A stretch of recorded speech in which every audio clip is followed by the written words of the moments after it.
Dans le souci d'une bonne consolidation gouvernementale et d'une meilleure coordination des institutions, l'Assemblée nationale tchadienne a adopté le 15 septembre 2025 une réforme constitutionnelle majeure. Cette réforme prolonge le mandat présidentiel de 5 à 7 ans, le rendant renouvelable sans limite, et celui des députés de 5 à 6 ans, tout en créant un poste de vice-premier ministre. Ce changement intervient dans un contexte de transition politique sur la présidence de Mahamat Idriss Déby Itno, avec pour objectif d'assurer une plus grande stabilité et souplesse institutionnelle.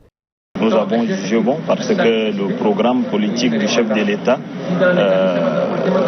décliné en 12 chantiers, répartis en 100 actions, est un programme très ambitieux et nous avons jugé que les 5 ans ne permettraient pas au chef de l'État de réaliser tout ça au bénéfice de la population.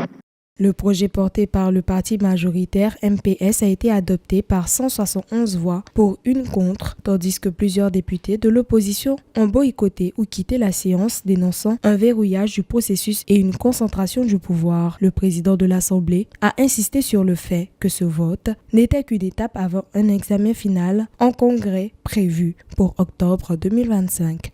Par le passé, l'article 77 ne permet pas au chef de l'État d'exercer ses fonctions politiques, c'est-à-dire d'être le chef de son parti. Et nous avons jugé qu'il est injuste, donc il faut revoir cela. Et cette fois-ci, le chef de l'État pourra pleinement exercer ses fonctions de chef de parti politique comme tout autre chef de parti. Le président Mahamat Idriss Déby Itno, au pouvoir depuis 2021, voit ainsi son mandat renforcé, pouvant théoriquement se maintenir au pouvoir sur une période plus longue. Cette réforme intervient dans un contexte de transition politique fragile où la majorité cherche à stabiliser et légitimer son autorité malgré les critiques sur le risque d'autoritarisme et le débat sur l'avenir démocratique du Tchad.